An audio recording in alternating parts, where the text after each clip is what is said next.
So today's topic is managing extreme disruptive behavior. It's fun. I developed topics in response to staff requests. And this one came from, I had a school that was newly signed up. And the nurse called and said, oh, we're so excited to be working with you. My principal wanted me to call and ask you just 2 quick questions. What do we do when the parents won't follow through on any of our recommendations? And what do we do when the kid's totally trashing the classroom? I'm like, teeny little tiny questions, thank you. And so I said, well, I gave her, an email back and then decided I should write a whole presentation about it. One of my first presentations was developing coping skills. This is kind of an extension of that, of just helping people learn how to manage their emotions, especially when their emotions become completely unmanageable. So since I deal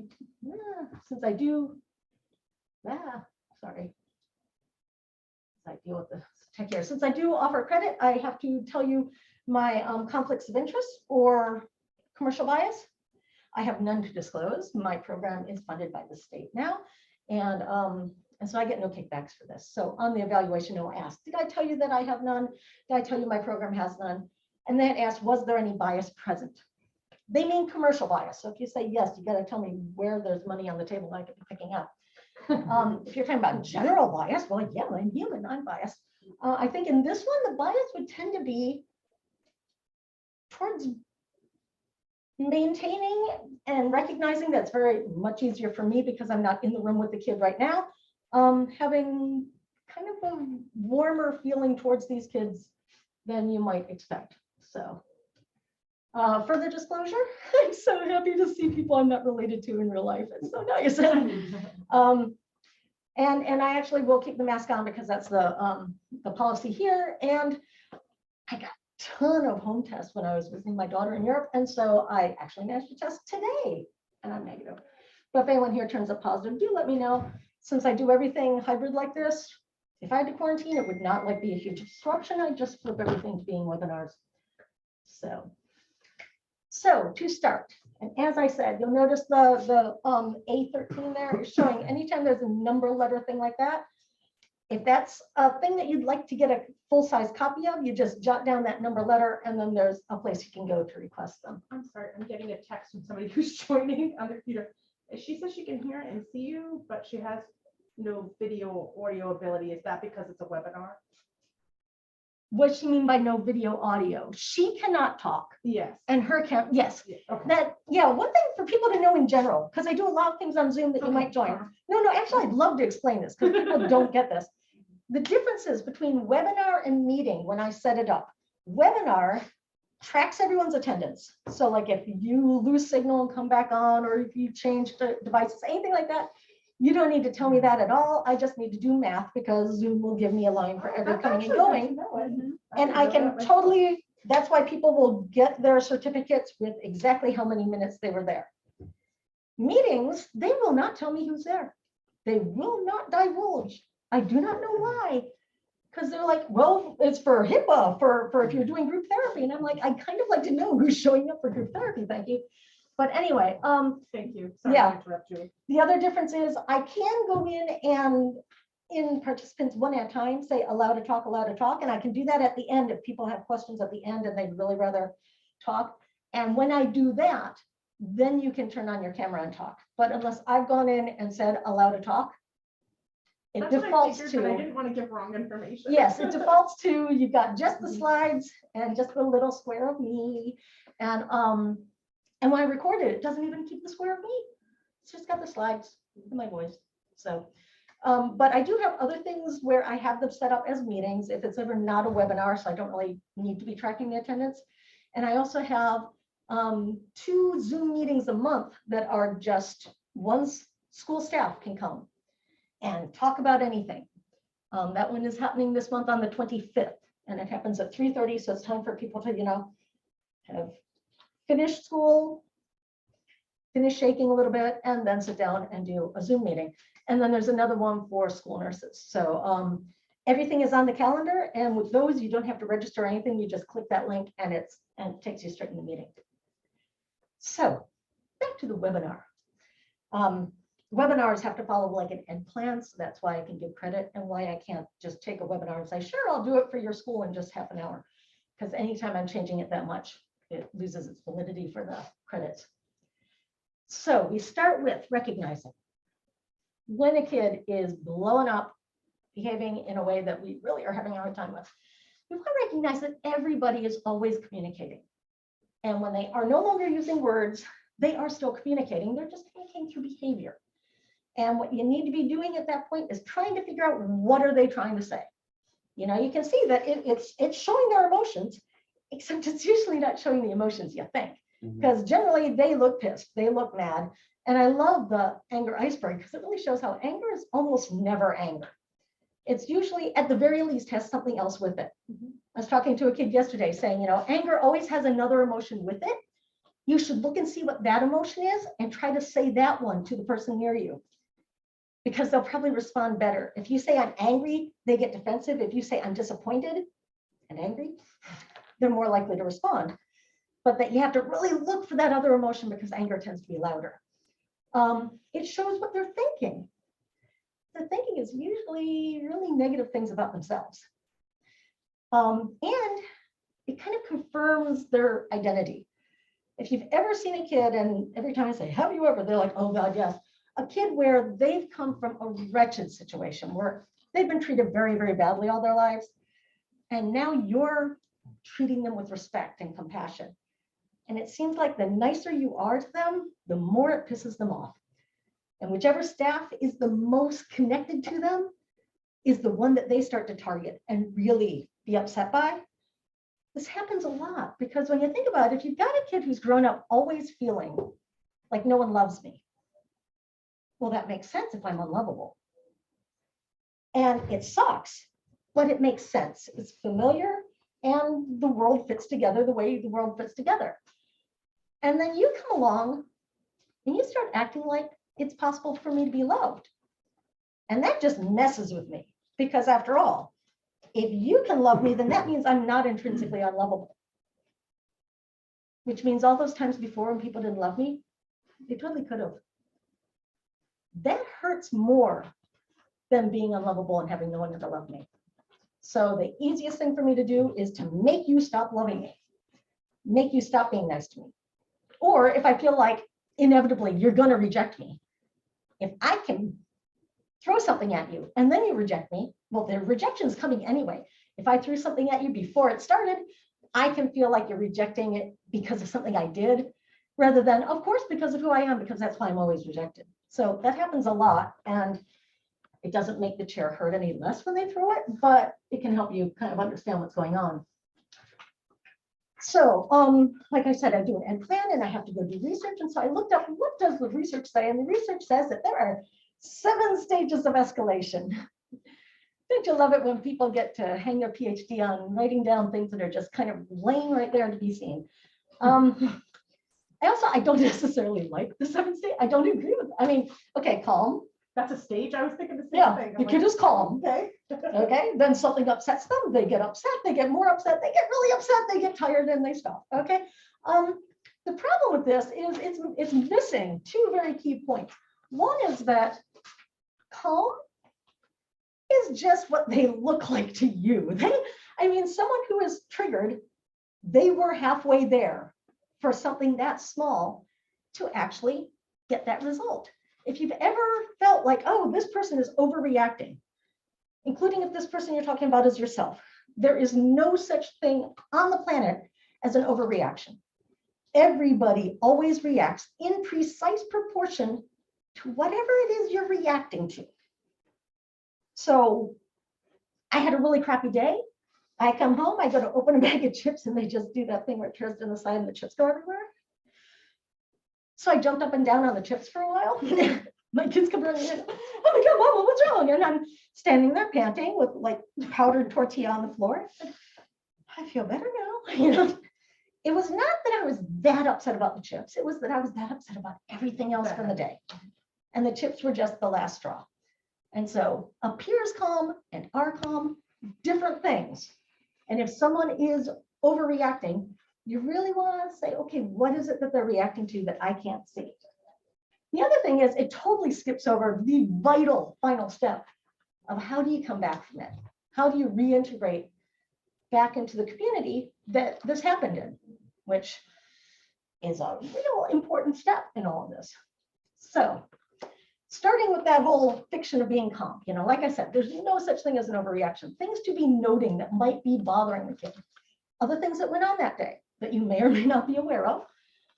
Physical discomfort. That's why we have that, ask, are they hungry? Are they tired? Are they thirsty? Recognizing that just sitting still is uncomfortable. If you are someone who needs to be moving, trying to stay sitting still in class is kind of like when you're on remember when we used to go on planes? Have you ever been on a really long plane ride, like across an ocean, and you've got one of the good seats, it's in the middle there with people you don't know on both sides, and they're really big and they're kind of falling asleep leaning in. It's like that all day for some kids, where you're like, okay, how much need to move is enough to disturb this environment and find a way for myself to move? So recognizing that. There might be trauma history. People are always asking, well, is there a trauma history here? Maybe there is. Sometimes you know what it is. Sometimes you don't. Sometimes you can see the glimmers of the story and it's fascinating. But what could be going on is something in the environment might be reminding them of a trauma. It might be causing a full-on flashback of trauma. Or if you've got trauma history, you just always feel threatened. And so you could just have that constantly feeling on edge. Frequently, they're reacting to what they know they can hear other people thinking. That kid thinks I'm stupid. That kid's rude. And you want to recognize that lots of things in the environment that seem totally benign might be hugely non-benign based on what they represent to the person. This little pop quiz might represent every failure they've ever had in their life. That person telling them what to do might represent people who've been abusive with their power to them in the past. So whatever's gotten them kind of on edge, there's a trigger, and even they might not know what it is. But what it is it causes discomfort, okay? And when you are distracted by something uncomfortable, you are distracted. You cannot focus on the task at hand, okay? Whatever you're doing to try and alleviate that discomfort frequently draws responses from the people around you that make it even worse, okay? I mean, think about it. If you are sitting in a quiet but overly warm room in the middle of the summer, and suddenly you feel something moving on your back, it might just be a drip of sweat. It might be a bug. It might be a bee. How well are you listening to the teacher now? And how much are you willing to just kind of sit there and not do anything distracting versus you're trying to do something to alleviate the discomfort? So that's what the kids are doing. In the moment, they feel uncomfortable and they do something to alleviate the discomfort.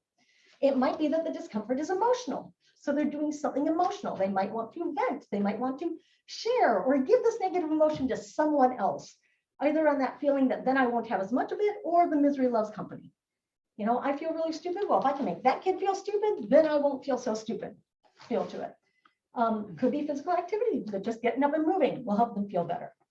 If they're feeling helpless and threatened, anything that makes them feel in control of the situation, even as far as just doing the opposite of what someone told them, might help them feel better. Or it might be that they're just trying to distract themselves from whoever is bothering them. If they have a trauma history, they might already be falling into a trauma response to whatever they feel threatened by, which could be fight or flight or freeze or various other ones.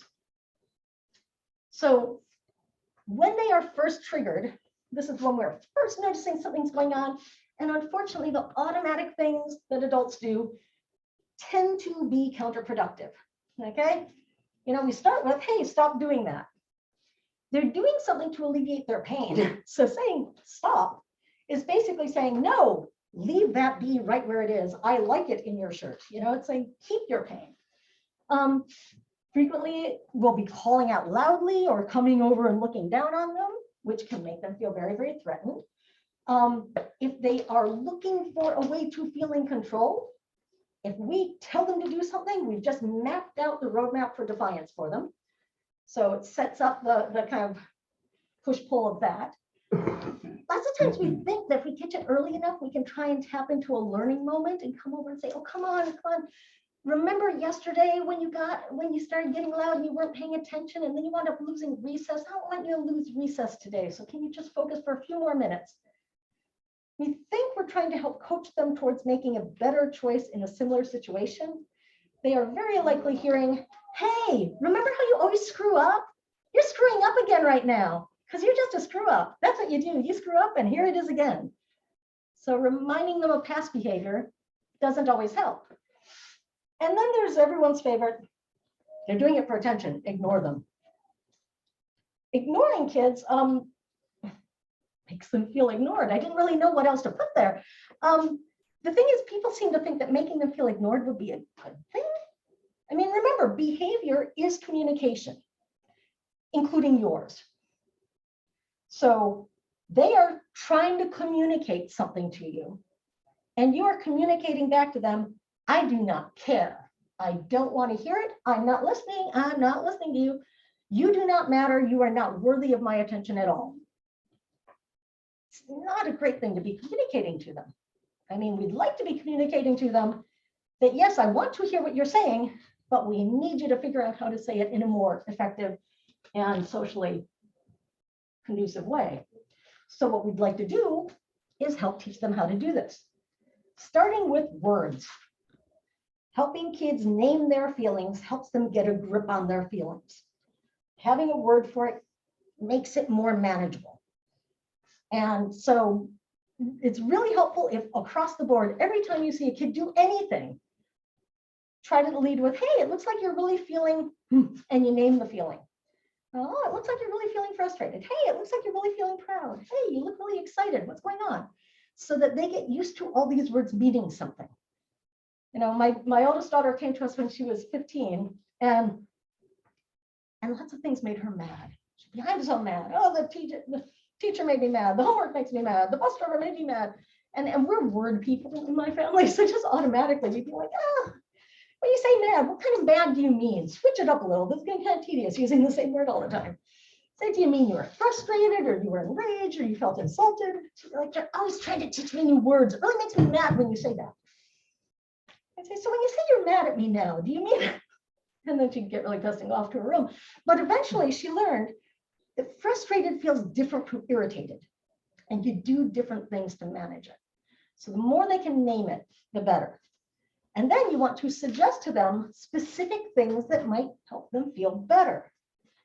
Have you ever seen someone with like a 2-year-old who's losing it and they turn and say, calm down? Mm.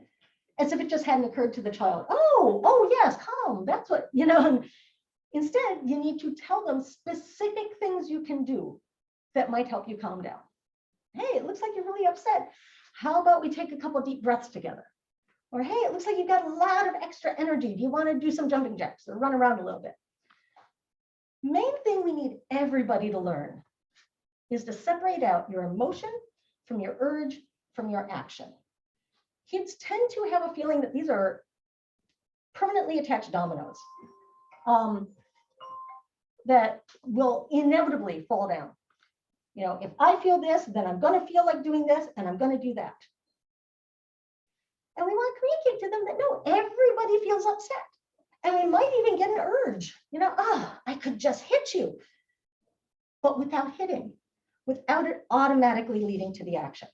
That it's okay to feel the feeling. It's even okay to have the thought. You get to then make a choice, because we've all seen the kids who are like in high school saying, well, you know, everyone knows if I get insulted, I get mad. And when I get mad, I hit people. So the fact that he's bleeding right now, I had nothing to do with it. It's all on him. He insulted me. And we want to help them learn that, no, you can make a difference in there. You know, my daughter, when she first came to us, it was so hard to get her registered. And so at one point I'm like, hey, I'm going in to talk to the registrar again. I know it's really tedious. Do you want to come with, or is it really too boring? She's like, no, I want to come with. I see that thing you do where you get mad, but you don't get mad. Because in her circle, she'd never really seen people be really pissed off without yelling, screaming, and basically getting kicked out and not getting their needs met, as opposed to being able to go in and still be upset. So we want to validate their emotions. We want to say, yeah, it makes sense to feel that upset. If I thought what's going on is what you think is going on, I'd be upset too. Because otherwise kids think, if I say, no, you can't hit people when you're upset, they think, okay, the only answer is to just never get angry. And I was working with a dude in his 50s who felt like he could never get angry because that was always never okay. So when we say, when we say validation, people tend to think validating means make them feel better, say something that makes them feel better. So like if the kid comes up, oh, everyone hates me, I'm a failure, I can't do anything right. Now, since it's a webinar, I've learned not to say, what would you say instead? Because everyone gives, what they know is the right answer, rather than what they really end up saying to the kid in the moment when you're, not thinking webinar brain. What do you tend to think or say when a kid comes up saying, oh, I can't do anything right, everybody hates me? No, you're not. Yeah, no, you're not. Does that, look at all these good things you can do. Not everybody likes you, but I like you, and so on. And so that tends to be our response. Oh, how can you think that? You're great at so many things, and so on. What this teaches the kid is, hey, you know how you're feeling like a failure at everything? You missed a spot because you're even a failure at knowing what you feel. You shouldn't be feeling upset right now. You're wrong to be feeling that. So kids will be like, okay, I guess I can't trust myself when I think I know what I'm feeling. Okay. And I better just not feel bad, because that's when I always get told I'm wrong. If I go up and say I'm really, really upset about something, they say, don't be upset. So I'm really scared of feeling any negative feelings. So I'm going to squish it down as much as I can until it blows up. And so that's where you end up with the person who's flat until they're explosive. And the thing is, they assume that everyone should be that way. So they also can't set realistic goals for other people's emotions either. That everybody should be able to just turn off their emotions and not have them. We want to recognize that validation means I hear you and I understand your emotions, not I agree with what you're saying is going on. So when you're trying to redirect the kid, when they're starting to get revved up, you want to start by connecting with them and recognizing where they're at. So try to come up closer to them, not across the whole room. Offering them eye contact, trying to keep it a little bit private. See if you can think of any of their vested interests, any of why this is going on for them. If you know that they're having a rough day, if you know that they're lousy at math, anything like that. Be really mindful of your own emotions. You want to be calm and firm.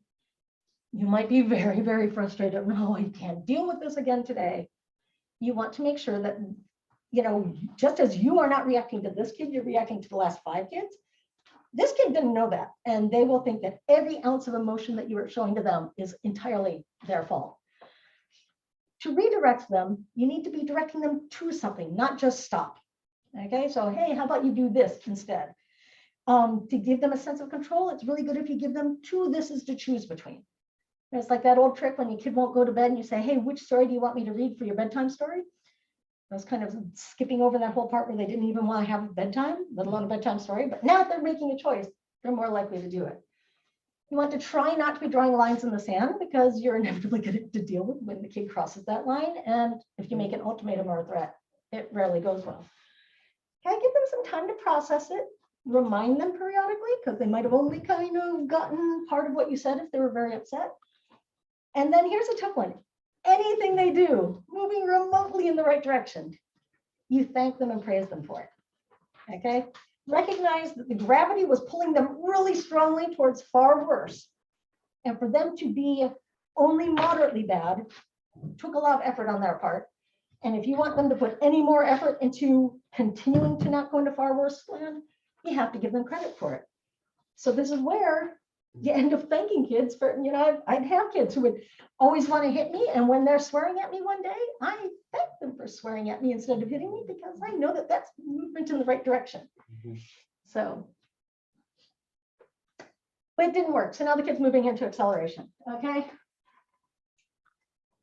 Now they are no longer focused on what bothered them or what the task was. They're focused on the fact that they're arguing with you and that they're in trouble for stuff. ideally, you are also not focusing on the task that's no longer at hand, because you need to deal with what's going on now, not just try to drag them back to task. Try to find common ground. Try to view this as there's a problem going on here that we need to collectively deal with. You know, there's a bee in this kid's shirt. We need to collectively get rid of the bee, rather than having it be the kid is the problem, because they're going to assume that they are the problem that you're trying to deal with, as opposed to no, you know, this is a problem that we need to collectively deal with. Starting with just getting that no one's having a good time. They are at least as upset as you are, probably way more. Even if they are kind of looking like they're having the time of their lives and laughing hysterically, it is generally that they are very miserable. So now you need to really, really double down on communication. So again, telling them just to stop is basically saying, shut up, I don't want to hear anything of what's going on for you right now, okay? Instead, you basically want to be communicating, hey, looks like you really got something important to tell me, but I do not speak tantrums, so we need to figure out how to translate this. So you start by identifying and validating the emotions. You know, it looks like you're really feeling angry. This does not mean, you know, if the kid comes up and says, that kid stole my stuff, and you know that kid didn't steal their stuff. Saying, hey, it looks like you're really angry is not saying yes because they stole your stuff. You're not agreeing with the behavior or with their take on reality. You're just agreeing with their emotions. Describe what you see is going on and take a guess at what you think it means. If they're like, no, this is what's really going on, that's great, because you just got them to use words to correct you. So that's wonderful if you can get them to do that. So you take a guess and you ask them, did I get that right? Whatever they say, you reflect it back. Am I understanding it now? And around here is when you can gently start pointing out that their behavior is getting in the way of you understanding. It's slowing down the process of you really wanting to know what they're saying. You know, and it's amazing how you can get them to reverse escalating behavior at this point. I would have, when I was on units working as a psych nurse, you know, the last place I worked was at Worcester State Hospital, where all single rooms, which is great, all with built-in furniture. Right. You could not strip the room. And it included a desk with bookshelves. Mm-hmm. It's the stairway to heaven for every agitated kid. Every time, by the time I get in the room, they're up there on the top shelf, waiting to mosh pit on all the staff. And I'd be like, hey, I just got here. I don't even know what's going on. Can you tell me what, you know what? I could hear you better if you're down here. Could you come down here and tell me what's going on? Because I really want to know. You have to really want to know, though. If it's just, gun down, okay, take over now, it's really going to backfire on you. So you want to gently point out. I've had times when kids will come up, yeah, I'm like, okay, I really want to know what you're saying, but it's so distracting that you're swearing at me right now. So could you say that again a little bit softer and with fewer F-bombs? And you'd be amazed. They'll take a breath and they'll say it again, actually screening out some of the swear words. So whatever they're doing, they're trying to feel better. They're trying to alleviate the pain they have. So whatever they are doing is trying to alleviate that pain. So don't tell them to stop, but you would like them to do something that is not as dangerous. So look at whatever they're doing and what is the closest thing to that would be okay for them to do. You know, I had some kids who were, you know, starting to tear things up, and I'm like, hey, you feel like tearing stuff here? Can you tear these instead? And I gave them, you know, stuff that needs to go through the shredder, and they're sitting there tearing stuff up. And you also give them some other rule to break. I'm like, just make sure you clean up that mess when you're done. So they got to tear up stuff that needed to be torn up anyway, and their bit of rebellion was that I had to sweep it up afterwards. Whoop-de-doo. Way better than them ripping everything off the walls and shredding it. When we had a family daycare, we had a girl who was a biter, and she would chomp, you know, she chomps, kids screaming, everyone's screaming. It's a train wreck. And so I went and I brought a pool noodle. I'm like, here, keep this with you. When you get that urge, bite it instead. By the end of the week, it looked like we had a mini shark, just chunks taken out of this thing up and down. And I had a teacher at the time who was like, well, that's stupid. We don't want her biting a pool noodle either. And I'm like, okay, she's not going to be going off to college carrying a pool noodle. Okay, dude. But when she get that feeling and bite the pool noodle, we could then calmly go over and check in with her, find out what's going on. You know, within a week, she didn't have the pool noodle anymore, and no one had been bitten. So you give them an alternative that may itself not be very functional, but it's a step in the right direction as a way to start moving towards it. So smashing something else. If they feel like throwing or punching, recognize that these muscles tighten up when you're angry. Anything that moves them, whether it's punching something or throwing something, will help loosen them up and make you feel better. So eventually, you'd like them to have a list of like actively positive things, like exercising or something like that. But you start with whatever you can. Also, in this process, anything that can draw them into rational thought will help, because this process of getting more and more escalated is a process of going from your frontal lobe, where you can think and make decisions, down into your lizard brain, where you are just reacting in a panic. So anything that helps slow that slide down into lack of cognition, the better. So counting how many times you do something, or aiming at something when you're throwing, and so on, can be helpful. So as I said, they're trying to make themselves feel better. And since they're usually dealing with emotion discomfort, you got a couple options when it comes to emotions. The one that everyone goes for is, I want to control it, which they think means turn it off. It does not. Control just means have some impact on. If you can take it down a few notches, make it a volume knob, not an off switch, that is progress. Which is why when we teach kids coping strategies and they're thinking coping means overall of no pain, they'll turn around and say, oh, it doesn't work. It's like, well, what did you expect it to do? If you expected it to be an off switch, no, it doesn't work. But if you are feeling an anxiety of 8, and now you're feeling an anxiety of 5, 5 still sucks. I have lots of sympathy for you, because feeling that anxious is very bad. Still be worse to be an 8, wouldn't it? So anything that is slight improvement. These are ways you look for slight improvement. One is you look at your physical sensations and do the opposites of those, but you look at that urge. You got the emotion and it gives you an urge. Look at the urge, and if you do the opposite of what that urge is urging you to do, that can take the emotion down a few notches. So for example, when you're feeling sad, generally the reaction is, I should not be around people. I'm a party, I'm not fit to be around other humans. I'm going to go off and be by myself, preferably moving as little as possible. So the opposite action is to just go be around people. Get up, get moving, and be around people. You do need to be able to find the right people or train the right people. There's lots of kids who, they will be self-injurious back in their room, and you're like, well, could you have gone out and told your parents that you just kind of want to stay out where they are? It's like, yeah. And then they give me the 3rd degree. What's wrong? What's going on? So you need to have people where you could go and say, I just want to be around people right now. Could you please not talk to me? Or, hey, I just want to be here. Could you distract me? Tell me things. Or can we just parallel play?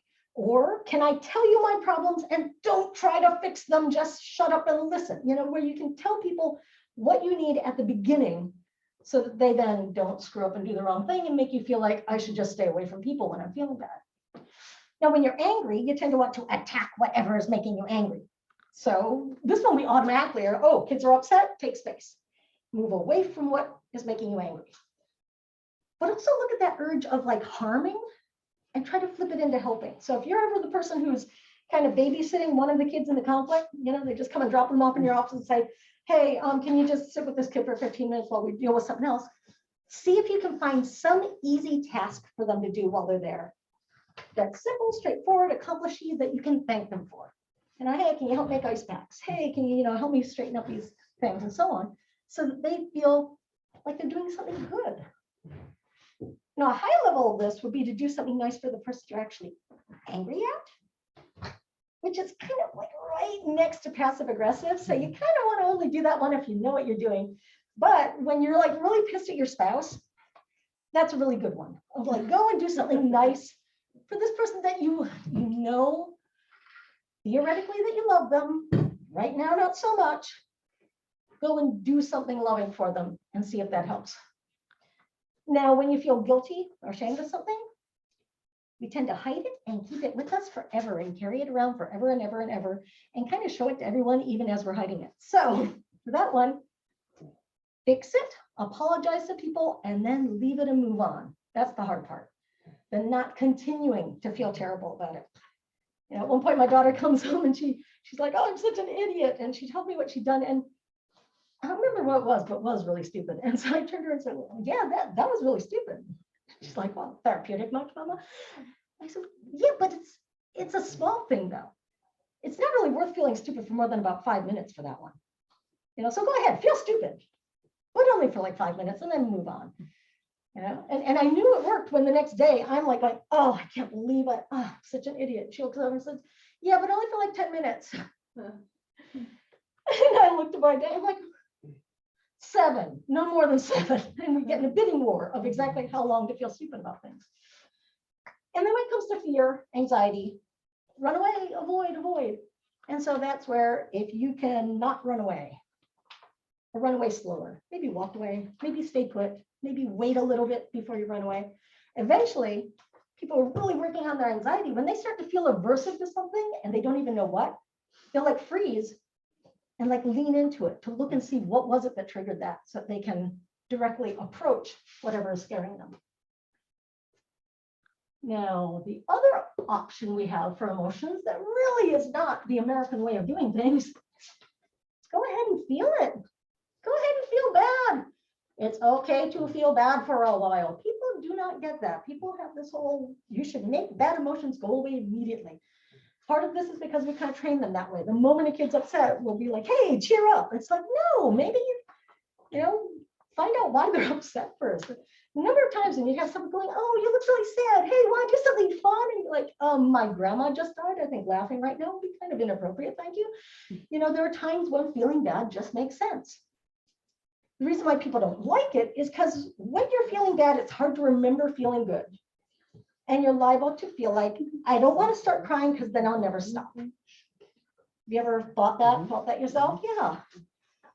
And you can logically remind yourself that if that were true, every single human being would be crying right now because we've all felt that way at some point.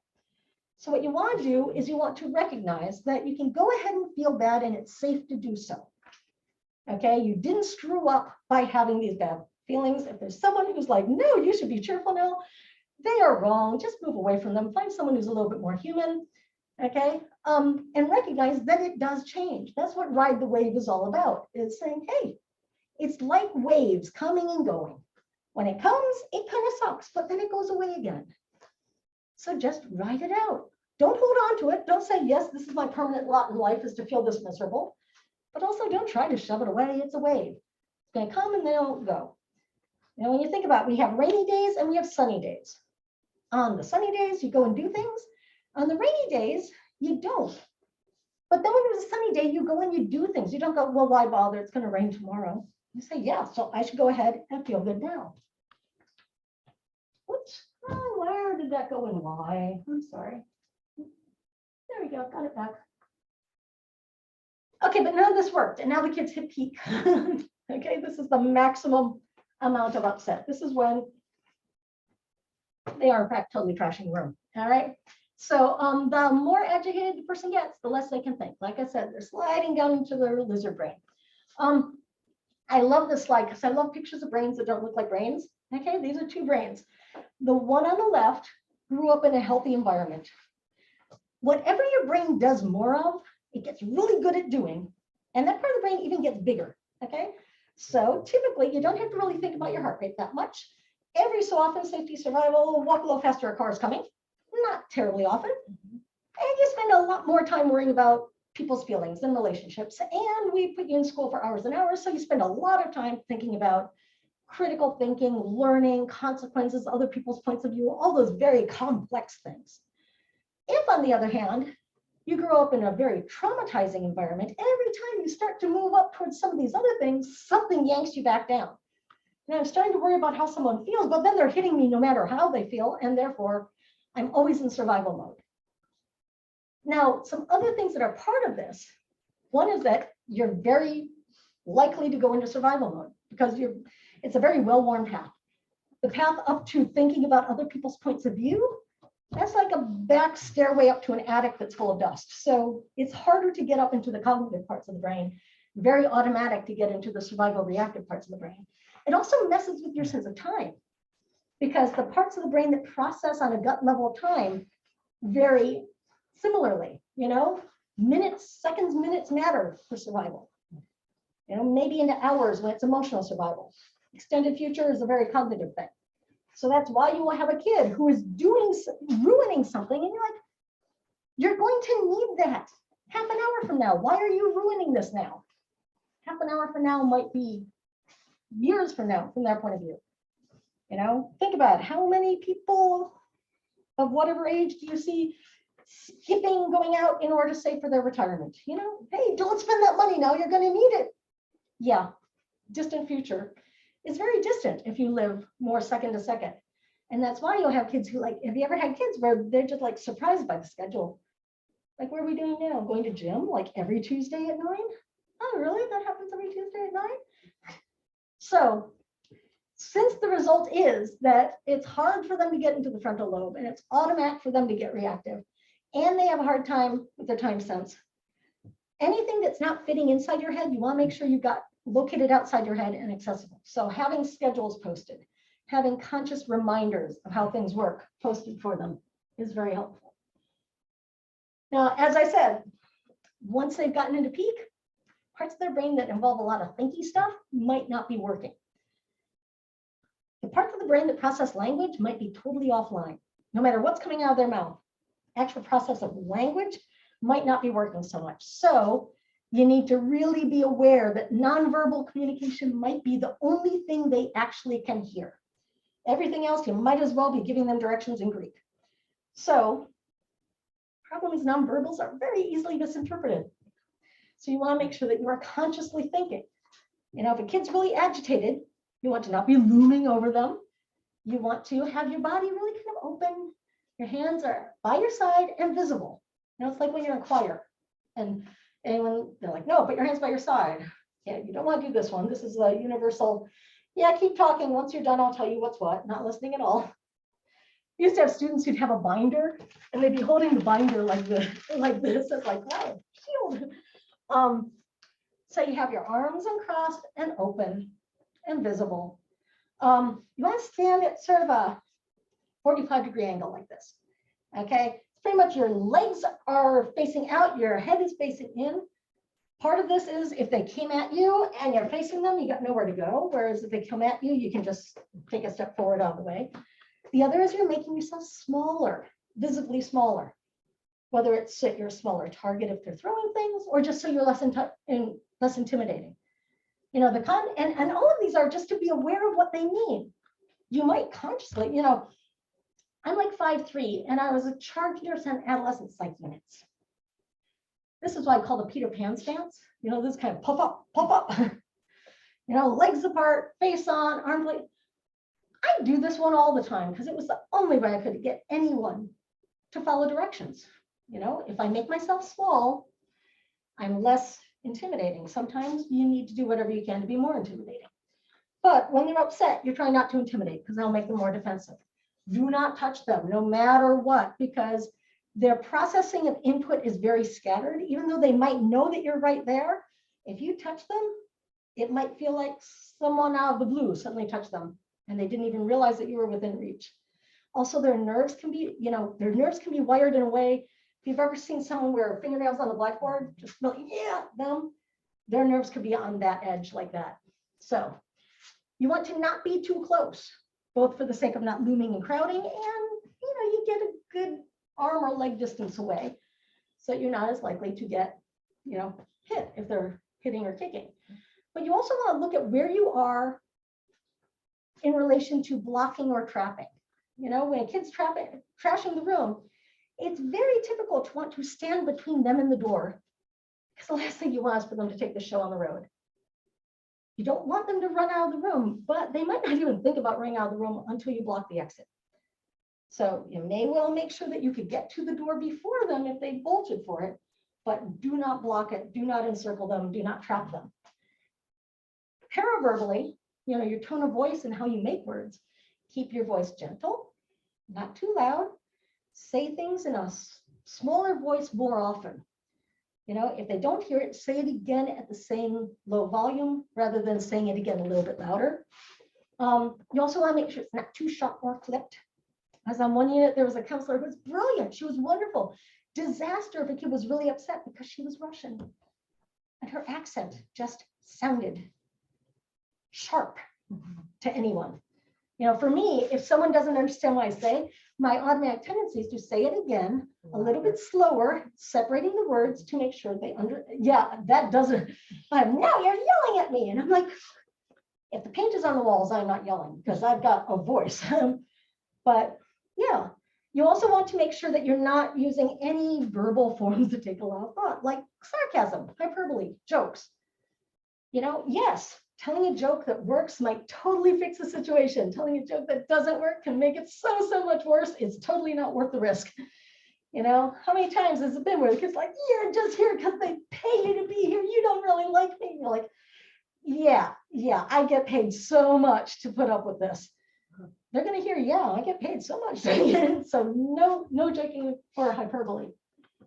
So in general, you want to avoid things that take a lot of thought. So minimize stimulation in the environment. Minimize any sensory stimulation. Get rid of sounds. Get, you know, harsh lights. Get rid of any other people. If a kid says, get rid of that, I don't like it, don't argue with them. Get rid of it. You know, it's like, yeah, it wasn't bothering them, but I did something because they told me it was bothersome to them. That communicates to them that, yeah, if something's bothering you, I actually care about getting rid of it for you. If you can move the kid away from the class, that's great. If you can't, you move the class away from the kid. No other kids there. And as few adults as possible. You need everyone there to actually have a reason to be there. And by away, I mean out of sight line, out of earshot. Number of times I've had kids where they're like, I hated how you were all laughing at me during that restraint. I'm like, that's right there. We were all dead serious. But across the gym, there were two staff who were talking about their weekend. And they were laughing to each other about their weekend. From the kids' point of view, they were laughing at me. So out of sight. You also want to get rid of any conversation going on around them. No conversation of any side thing, because they're going to think it's about them. And sometimes it seems obvious, but you do have to point out to staff that that doesn't mean I will whisper my message to you about staffing. No, that's even more paranoid. So if you've got something you need to say, take it outside if you really need to say it. And as far as things that need to be said to the kid, one person be the point person for communication. So it doesn't have to be like whoever's highest ranking. You just have one person who's got lead of this situation. They can pass it on to someone else. You know, I'd come in, kids in restraint. I'd say, who's got lead is the first thing I'd say. Find out who's got lead. I'd say, okay, I want to offer Johnny some medicine to see if he can calm down. Is it okay if I offer Johnny some medicine? Lead says, yes. And then I'd say, okay, Johnny, would you like some medicine to help you calm down? So the kid doesn't have information coming in from all sides. He knows when he's actually supposed to listen. Hearing the question twice does not hurt. Now think about it. If you've ever learned how to cook a recipe, imagine if you had like 5 people standing with you in the kitchen giving you instructions for cooking it, how that would feel. And that's what you want to avoid putting the kids through. So, as I said, one person talks at a time. The instructions you give the kid are very simple, one part, tangible, actionable instructions, okay, to do things that will help them calm down. As much as possible, you do them together, modeling them, both so that it isn't building up this barrier of us versus them, but also in case the words aren't working so much, they can be following your actions as well. You might need to repeat things a couple of times. You do it again, quiet voice, calmly, try not to sound frustrated over needing to repeat it. Don't just switch up the words, because if it really is that they're having language processing problems at that point, you rearrange the words and they got to start all over with understanding what you're saying. So just the same thing a few times. Now, the only focus is for them to calm down. Anything else that they bring up, we'll talk about that later. You know, you might say, it's safe, we'll talk about that later. You know, it's okay, we'll talk about that later. You're not talking about consequences, not including rewards. People again think that, well, if I just say, look, if you can just calm down, we'll go and get ice cream. If they could calm down, they would. Right now they're in a space where they can't even imagine what calm feels like. And they've lost all sense of time. So from that point of view, I am now never will be calm. And therefore I will never get ice cream. You know, you want to avoid if-then statements. You know, I've had times where kids are like, oh my God, where's my toy? I trashed the room, my toy was here, is my toy broken? And you'd have staff are like, no, we moved it, it's up on that shelf, it's safe. As soon as you calm down, then we'll give it back to you. We think that we're, you know, reassuring them that it's safe and giving them a real incentive to calm down. And they're hearing, I got your toy, you can't have it. So instead you just say, it's safe. Take some deep breaths with me now. Okay, any kind of if-then statement tends to be very easily converted into a threat. You know, and I know lots of people have had, you know, first we do this and then we'll do that. But again, depending on where they are cognitively, that might be too many moving parts and come out as a threat. At the same time, you are trying to get them to be able to think more. So anything you can that draws them into their rational mind. That's where it's really handy to have people who were not there, who are coming in the middle, who can gently ask obvious, stupid questions. Because then if the kid answers the questions, they had to think to do it. You know, I was a float nurse. I come in and go, hey, remind me what your name is again. It's like, it's Bobby. You took me like 5 times today. What kind of idiot are you, you bitch? I'm like, yes. He had to say his name. Remember how many times approximately he talked to me? You know, all kinds of cognition went into that very rude answer. So it's movement in the right direction. Or I'd, you know, come in and be like, hey, what's that staff person's name? I keep forgetting it. I just think of him as Baldy or whatever, you know, anything like that that can draw the kid into more any sort of thought about it. Sometimes it's built into, you know, okay, let's take some deep breaths and you're counting while you're breathing. You know, the counting while breathing is wonderful because counting takes some thought. It also slows down the breathing. If you can exhale longer than you inhale, it slows down your heart rate. Now this slide's because, as I said, this was an email, and this is my homage to PowerPoint, thinking everything should be a bullet list. Life is not a bullet list. Life sometimes is more complicated. But during this moment when the kid is completely destroying everything, you've got staff who are bleeding in the hallway and everything is ruined and you don't know when you're going to get to go home again. Part of your task is to tell the kid it's okay and to reassure them, which feels entirely like the opposite of what you want to say. You know, you want to say, no, it's not okay. You hurt people, you broke things. This is a disaster. You don't have to tell them that. They already know that. They know that they broke things. They know that they hurt people. They know that they're a bad person. They know that everybody hates them. They know that no one's ever going to like them again. They know that it is over. Everything is ruined and it can never, ever get fixed because they are just intrinsically a bad, worthless, evil person. They already know that. You don't need to tell them anything that agrees with that. Instead, you want to tell them that it's okay, that you're still there, you're still with them, they're still important to you, and somehow together you're going to get back from where they are right now. And then they'll still have to clean up the mess, but there is a path back from it. Now, people always say, what if the kid's got a trauma history?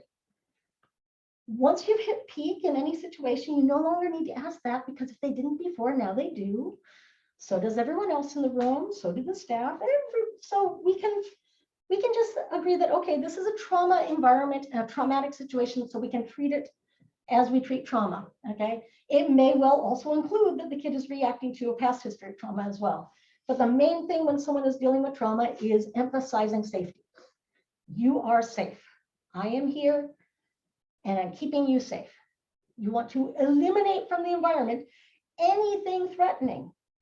That's why, yeah, you take everything dangerous out of the room, and that includes socially threatening. That's why you move the kids out. You want to get all the other kids away, both so that they don't get traumatized by seeing this, and for, you know, HIPAA privacy, but also so the kid does not have the history of everyone saw him do that. You know, if he might tear up that picture that belongs to another kid, move the picture, because you want to make sure that they are socially safe as well. Other things that are very good for trauma: get them to open their eyes. If they are really upset and their eyes are closed, anything you can do to get them to open their eyes, guaranteed anything they see with their eyes open is going to be better than whatever they're seeing with their eyes closed. Whatever's going on in their head is way worse. There's various things you can do to just kind of trick them into opening, especially if you're a nurse, but everyone knows these as first aid things. So anyone could do them until the nurse comes, you know, it's like that. Hey, I need to check your pupils. Can you open your eyes so I can look at your pupils? I went to do that once. I didn't even have a flashlight. The kid opens his eyes and I'm like, look at the light fixture. Just not how you check pupils, but it worked. Got him to open his eyes. Or how many fingers am I holding up? Or here, follow my fingers. I move it side to side. Okay. Side to side rhythmic movement also can really help. So if you're getting them, you know, up and moving in a focused way, say, okay, now let's try walking. Right, left, back and forth, or have them, you know, here, squeeze my hand, alternate squeezing my hand. Anything that is bilateral, rhythmic side to side can really help. And also deep breathing together also really helps. One way to help kids realize whether or not they're breathing as deeply is blow on your hands, because then you can actually feel how strong it is. And doing things together, doing the breathing together, the walking together. As I said, everyone in the room is traumatized at that point. Many of the staff may have been traumatized many times before, either by being in rooms very similar to this or from their own childhood history or anything. Anything could result in staff having a trauma reaction as well to what's going on. And so you want to recognize that that is a human thing. It's not like, oh, well, you aren't a very good staff then. That's just a human reaction. And you can recognize it in other people or in yourself if you're getting very like emotionally reactive to what's going on. If you find yourself just really having that emotional reactivity, it's a good time to step away. If you think someone around you looks like they might be very reactive, then it's a good time to suggest that they step away. As the adult, they do have to wait for someone to come and swap in if they are, you know, holding more of the limbs, but you could say, you know, hey, someone go get someone, we need a switch. Now, if you are suggesting it or asking for it, no explanations needed. You don't need to say, you know, you're looking like you're very reactive. You just say, hey, I think you should take a break. And your answer at that point is okay. Not a time to be arguing about it either. Even if you totally don't need a break, because you don't need to do that in front of the kid. We have one kid who was nonverbal, autism spectrum, and he was so self-injurious that he was like cozied into an armchair like 20 hours a day to keep him from making a bigger lump on his head from hitting and kicking himself. So at one point, another staff and I are like behind the armchair, tying the straps. And somehow, no idea how, this kid managed to kick his right leg over his left shoulder and catch me in the face. That's impressive. I was so impressed. I was just like, wow. And the other staff said, leave. I'm like, okay. I mean, not the time to turn to him and say, no, actually, I was just really impressed that he's that flexible. He should be in gymnastics. Think we could get him in, you know, not the time to argue that. I could tell the staff afterwards, thank you very much. Wasn't necessary, but thank you anyway. Or I don't have to tell them why. You know, there's no need to explain it before, during, or after. You can if you want to after, but never ever during. Now, you get kids who run. Look at the things kids do. There are the runners. It could be, there's usually two things going on with the runners. One is that they might have a trauma reaction where their trauma reaction is flee. It is run. It is, I am threatened, get away.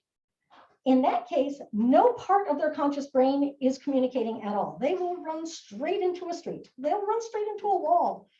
I discovered that I have a phobia of bees, a well-earned phobia, but when a bee was persisting, I will run into the ground. I could not even stay vertical in my running. So yeah, they are panicked and fleeing. The other reason that they might run is just to get away from you and to, you know, be defiant. In either situation, chasing them does not help. If they're feeling threatened, chasing them does not make them feel less threatened. And if they're doing it as a power trip, nothing makes a kid feel powerful like watching a bunch of middle-aged adults try to catch them. So as much as possible, I mean, you do have to keep track of them. You do have to be responsible for where they are, but try to use your adult levels of grasping of maps and geometry to do that creepy thing where at a relatively slow pace, you can manage to keep up with them by cutting corners and so on. Now, if you know that they have this tendency, sometime in between episodes, talk with them and say, hey, I get that when you're really, really scared, you feel like you got to run. And you can understand that we need to be responsible for you. So how about if, whenever you feel like that, you are going to run to there. You will run to that place.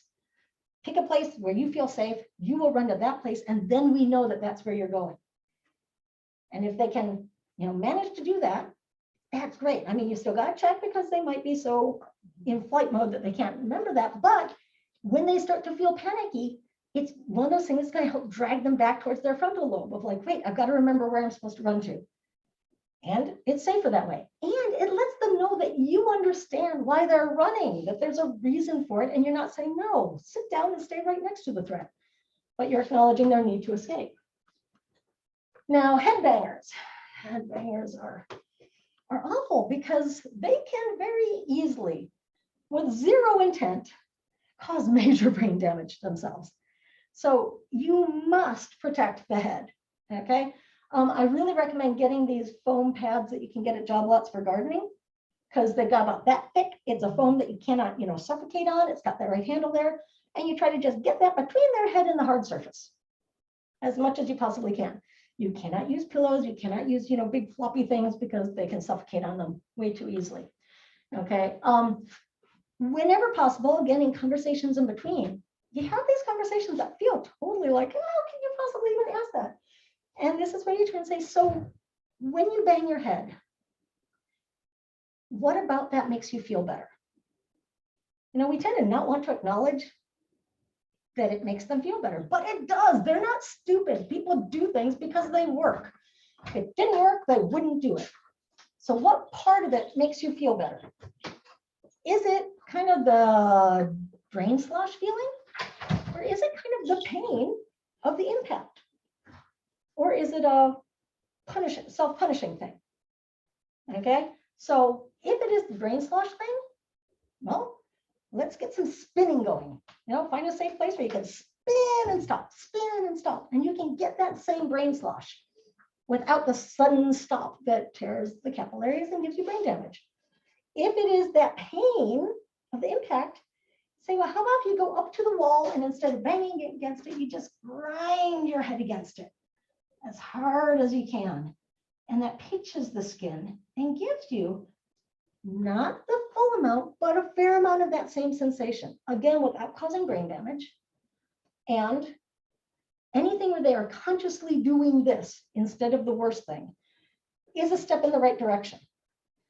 The key is the fact that they are looking and making a choice because that means their frontal lobe is engaged. I had an adult client who was she would get mad and yell at her kid all the time. She doesn't know what to do because whenever she gets mad, she just wants to smash things. I'm like, well, then smash things. Got some plates you don't care about? Smash a plate. She came in the next month and said, hey, I'm doing better. I don't yell at my daughter as much. I am running out of plates. I said, okay. It's summertime, go to tag sales and buy as many as you can. Because the key part is when you're reaching and you go, wait, that top one doesn't have a crack, but the 1-3 down does, and now I'm choosing. Now you're bringing more rational thought into it. So other physical venting might meet that need. Ideally, eventually, they'll be finding words. If it's that they really feel like they should be punishing themselves, then it's like, that'd be a real good thing to come and talk to me about. So we could talk through where those thoughts are coming from. Now, what adults need to do during peak. Going back to that original email question of what do we do when the kid's trashing the room? You're supposed to just stand there and watch them break things? It's like, well, yep, you can stand there and fervently wish that you had a time machine to go back half an hour or an hour to when you could have actually done something. But by definition, if they are fully in peak, they are probably not able to respond to verbal cues. And if they are not a threat to themselves or another human being, you cannot touch them. So yeah, verbal cues aren't going to work because the verbal parts of their brain are not open for service. All you can do is try to make sure there's not too many fragile things around them. It's like, okay, let's not put them in the room where the computer is, if that's likely to happen. You want to make sure that you're right there, you're offering support, You're kind of, I'm right here when you need me. I'm right here. Both being visible and also periodically just checking in verbally, depending on which senses they are able to be processing. Get rid of dangerous objects and or move the kid to a safer space for it. And you stay there with them. Someone has to stay there with them. And you can only be putting hands on if they are a danger to themselves or another person. And yet, property damage does not count. The only staff who can do it have to be the ones who've been through training. And I'm thinking here you probably all have. Correct. So, okay, so for those of you online, specific staff will volunteer to get the training. Okay, so only the trained staff are the ones who can put hands on. Now, I looked up the law there. It does not include a requirement of having the nurse assess the kid at any point in this process. You really want the nurse to assess the kid as early as possible in this process, definitely before the kid goes home. It's kind of like when you rent a car, you really want someone to be able to say whether, yeah, that scrape was already on the kid before the restraint happened. Or be able to say, yes, there is a bruise on the arm from when they were holding them. It's a fingerprint bruise that happens because the kid was struggling and they had to hold them firmly. That is perfectly within the realm of what one would expect, and it is not a huge, injury. Or if they've got one of those spots on their skin that just kind of looks shiny, that's going to be like a scab that looks like you peeled the child by the next day. So you really want the nurse to have identified and assessed all these things beforehand. Now, another key thing to know is that no one can require you to put yourself in harm's way. Yes, you must protect the head. If you've got a kid who's kicking the crap out of anyone who comes near them with the foam pad, it is your choice to say, yes, I'm going to do it anyway, or no, I'm not. You cannot be required. If you are in a school where not everyone is trained, if you don't want anyone to ever possibly kick, bite, punch you, you probably aren't someone who should be volunteering to be the trained person to get in close. But even if you are the trained person, even if you've been in the same exact situation before, any given day, you can say, yeah, today I am not putting myself in that level of risk. I had a colleague where she got a concussion at work and she's like, okay, yeah, I am not going to be intervening in any situation where I could get another concussion, because that's where real bad brain damage comes from. So, and of course, especially in the more mundane public schools, if you're at the point of restraint and so on, you might be considering whether or not to be calling the crisis. I've got a separate whole presentation about whether that's a wasted phone call. So, de-escalation phase. As I said, this is pretty much when the kid's tired. When they finally just they might be totally exhausted. They might be really confused. They might still be on a hair trigger. So this is why just because they look calm does not mean that they're calm. Applies even stronger now. So you want to make sure that people are ready to not be treading on any toes and to be ready to intervene if the kid becomes re-escalated, okay? You want to be continuing to build communication and connection with them. They might be more open to talking now, so you might ask them about anything else in the universe other than what just happened. Ask them about movies, ask them about pets. You want to be connecting with them. You do not want to be processing what just happened. You can acknowledge what just happened, but in very vague, yeah, that looked very hard. I'm glad you're feeling better now. If you want to offer them space, not be rushing them of, okay, you're calm now, let's go back to class. But even if they are taking some time to pull themselves together, you do not leave them alone. Someone is there for them. Might be, okay, we feel secure that just one person will do. We don't need the whole team here anymore. But that one person stays there. Do not be surprised if the kid dismisses that person and says, yeah, you don't need to stay. And yeah, go away. Say, okay, we don't have to talk. I'll be right out here. A couple minutes later, say, hey, want me to be in there now? And they'll say, no, you don't have to be in here. But you keep letting them know that you are available for that. Because one thing that could be going on is, remember, the kid pretty much feels like they've just screwed up everything. Everybody hates them. Everybody hates them completely. And they can't do anything about the fact that they're a horrible person that everyone should hate. except they could spare you the terrible burden of being in their presence. So lots of times when they're saying, no, you don't have to be here, it's kind of like the only gift they have to offer is giving you permission to not have to be in their toxic presence. So anything you can do to convey that, I got nowhere else to be. I'm happy being here. We don't have to talk. We can just be here and be quiet. That's cool. But just so you don't give them any opening for them to see, yep, they're so glad I let them go because they do hate being with me. Now, the recovery phase is once you know that they are not going to re-escalate, they might not want to talk about the event. They might not be able to talk about the event. They might have completely dissociated and not remember the event. They might be very traumatized, very worried about everything. So it's not a good time to be processing anything. So you're still not talking about consequences other than if you've got a set plan of, and then this and this and this are the steps of what happens next. You can reorient them to that because they might not remember the next steps. And you can say when there will be a plan. So be like, yeah, we're going to have a meeting later to talk about, what we're going to do about what happened today. This is the point when you notify the family. Recognize that there is no ideal time to notify the family. They're going to be pissed no matter when you call. If you call earlier while it's still going on, they'll be like, well, why haven't you found the off switch? Why is it still going on? Why is it, if you call after it's not going on, well, why didn't you call me sooner? So just deal with that. The only bad thing is if you forget to call. And I've had so many parents who are like, yeah, the school doesn't even call. Guaranteed. That comes from a school where everyone thought someone else was making the call. So it's like in first aid training or CPR training where they say, don't say someone call 911. You say, you call 911. No one leaves the room until you know who is making that call. So you've got that sign, someone's going to call, and you want someone who knows how to call. Starting with, do not bury the lead. Way too often people will go to call and they will want to tell the chronological story of how they got to where they are, so the parent will understand why the restraint was necessary.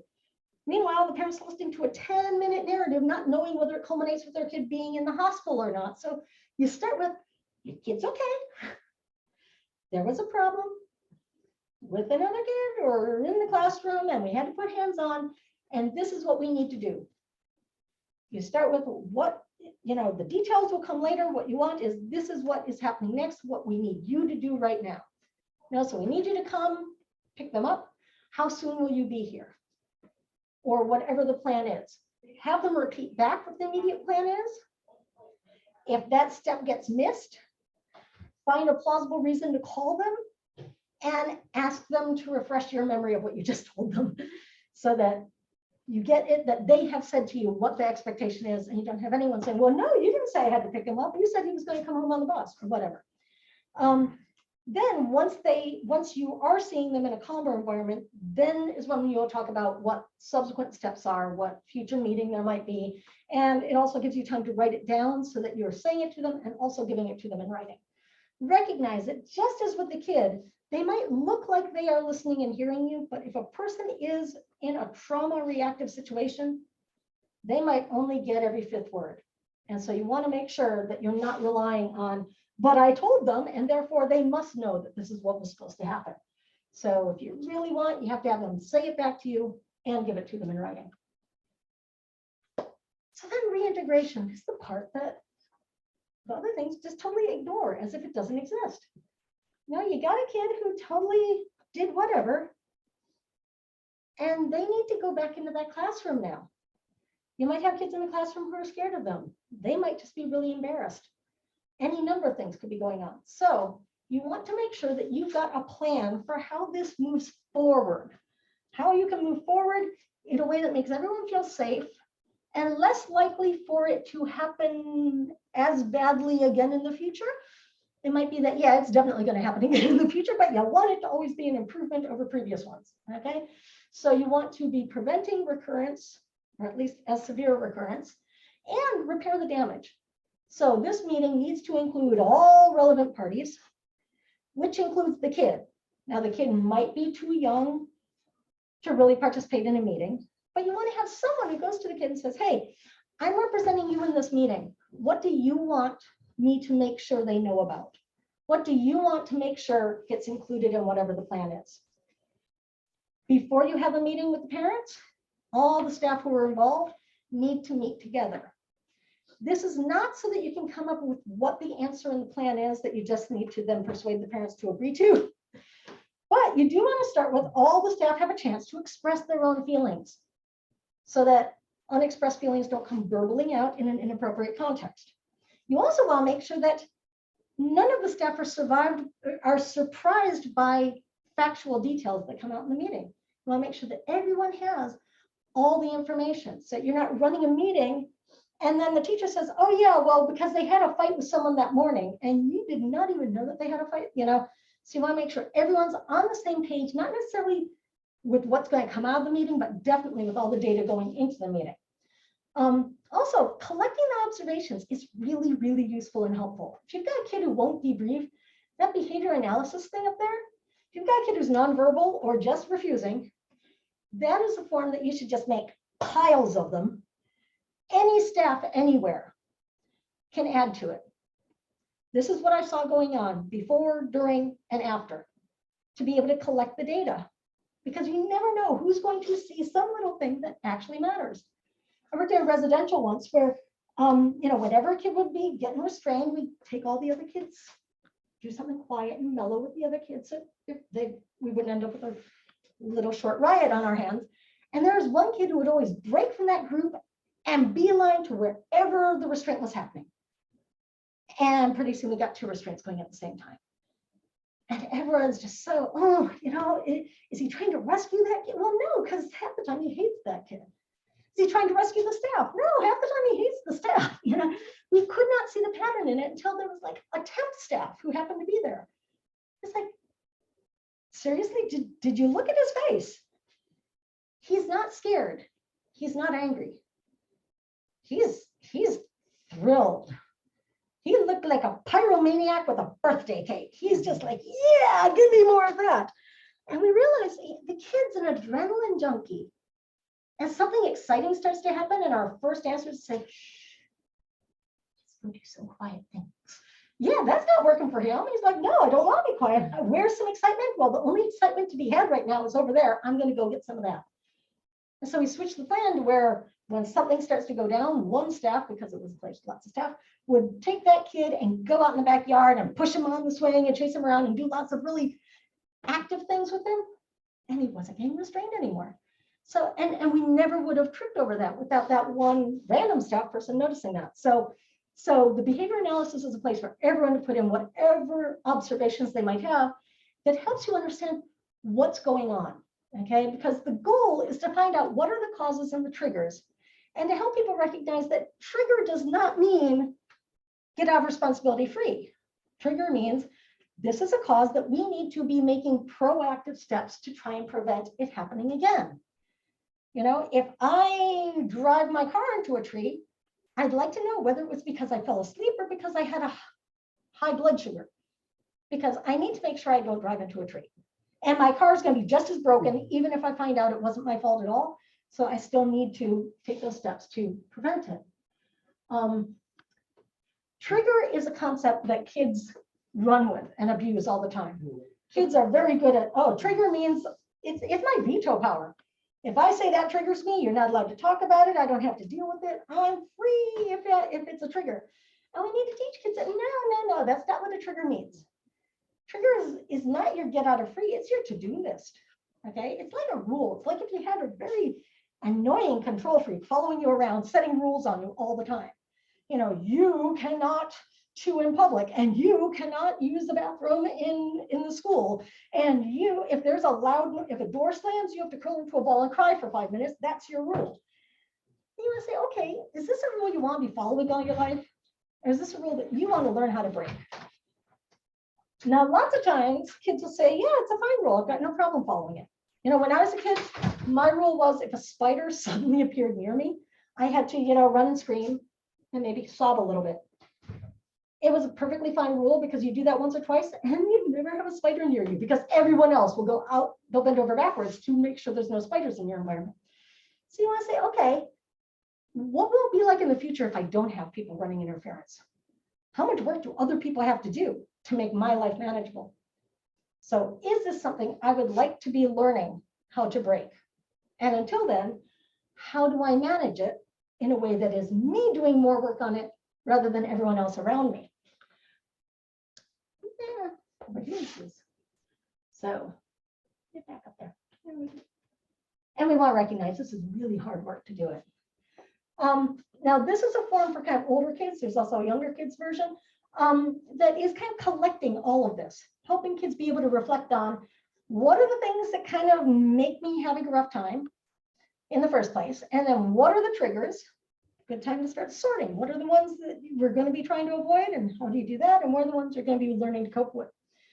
What are things that make a bad situation worse? And how do we know you're upset? That's a great time to talk to the kids about how you are not psychic. Now the kids are like, well, you knew I was upset. Really? Why? Well, because I was being quiet. It's like, some kids, when they're quiet, they're not upset. So letting them, sometimes, some of us, like in my family, we're pink. We turn red if we think hard. So yeah, you can totally see if we're upset. But other kids, not so much. And helps them identify what are the things that they really, life gets worse if they do them. So they'd like to not have it get to the point where they're running or destroying property or self-injuring or, using drugs, something like that. And then the key one, what helps me calm down? That's where you collect all the coping skills. You want this to be a malleable thing. Now, the unit I was working on that I started with on this, they had it on 11 by 17 paper and they had a stack of blanks there. So if a kid had a meltdown, we're like, so did you look at your plan? Well, no, nothing there works. Well, then it looks like you need to do another one. Go write down new things, because sometimes things stop working. Go find some new things. And so they could go get a new one anytime. And then the tradition was that they'd stick it on the wall outside their room. And all the students would be like, what about HIPAA? I'm like, we didn't put it on the wall. That was just kind of the unit tradition.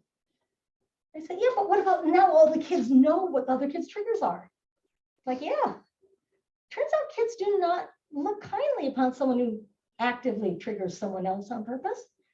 So giving people that ammunition actually ends up helping with sort of positive peer pressure. Someone goes and slams their door and now she's crying and everyone's trying to the door slammer saying, why did you do that? You know that upsets her. So, but ideally this would be for everyone, not just kids who have trouble. This kind of replaced the idea of the behavior plan. Oh, you've got bad behavior. We need to plan how to have you behave differently. And it'd be, no, this is something that everybody could use to help understand how to feel better. This is the younger version for DMH. You can tell because it's colorful and it has pretty pictures, but basically collecting the same sort of ideas. Now, as I said, if the kid refuses to debrief, you can use the behavior analysis tool always, because that's just staff observations. But you want to start off by helping them understand the purpose of this is to help them better understand how to not have a hard time in the future, or have less of a hard time. It's about helping them have a sense of control, not just about getting them to do what we want them to do. It also is a chance for them to repair relationships. If they are taking steps to have better control, then the people around them can feel more trusting that they're not going to be dangerous, There's ways to try to get them to engage in it if the logic doesn't work. Like you could, because like, I don't need to talk, never going to happen again. Say, oh, that's great. We got another kid coming next week who has problems very similar to the ones you used to have. So what should I tell them to help them be able to do better too? It's such a thin veneer that even they can see right through it, but it gives them a chance to potentially talk without feeling like it. The other way is you guess. And try to guess wrong, not ridiculously wrong, but like, say, okay, yeah, you don't want to talk, but we're trying to make things go better. I noticed that when you were really upset, the principal came in and it seemed like you got calmer then. I think that having the principal there makes you feel calmer and safer. And if the kid goes, hell no, I hate the principal, I got more upset. You win, because now they're in the conversation. And you know at least one thing that's an exacerbation. The principal. Yeah, the principal might still need to come in, but it's kind of nice for everyone to know if the principal's coming, they should not lose their grip. So now, as far as repairing goes, the goal of this is for everybody to feel empathy while respecting privacy. So you might start with mostly empathy between staff and the kid, I like the peace path here because it's a good way for two people to work on conflict resolution in a way that is talking them through reflective communication. Because you think about it, if there's a conflict, he'll say, you know, I got really upset when you yelled at me. And the other one's like, I wasn't yelling at you. It's like, okay, it's already going badly. So I got really upset when you yelled at me. And the other person is, I hear that you thought I was yelling at you, and that was very upsetting. And it might be, no, that's not what I said. And you go back and forth until, okay, yeah, you got it. All right, now it's my turn. When I was talking really loud, I was upset at that person. And I didn't even know you were in the room. And now I feel really bad that you were upset. And so it's making them slow down and reflect back what the other person said. The goal of repairing in general is that you want the kids to be developing a plan as much as possible so that they can independently do this without always being an adult right there to do it. Plus, they're the ones who know what needs to be done. Don't assume that you know what people are upset about. You know, I after a kid had trashed a room, I'm going around checking all the kids in the room, and this kid was absolutely, oh my God, I'm like, it's okay, they're fine. They didn't break their hand. They're like, but the TV, did they break the TV? It's like, okay, that's your focus. So don't assume that you know what they're upset about or what their goals are. Now, restorative justice, which you may or may not have heard of, is sort of the same peace path process, but it's in a larger venue. Now, with restorative justice, the ultimate goal would be, after an incident, everyone in the class sits in a circle and everyone takes a turn saying what they saw and how they felt. Now, it sounds like it would be an absolute shit show of piling on the kid. And so that's why you don't want to start with that as the first thing you do. But ideally, it would be that everybody gets more of a sense of understanding everyone else's point of view and building respect and building responsibility into it. Both of these will work much better if you start them on little tiny things that no one really cares that much about. You know, do the restorative justice circle around who used up all the red crayons rather than on what happened when that kid trashed the room. But the goal of whatever process you have is that everybody feels like their point of view was heard and that they feel safe. So it might be that the staff are checking in with each of the kids. You're not doing it all in one circle, but that you are checking in with each of the kids and that they know what they can do if this should happen again so that they will feel safe. So, general underlying principles to remember.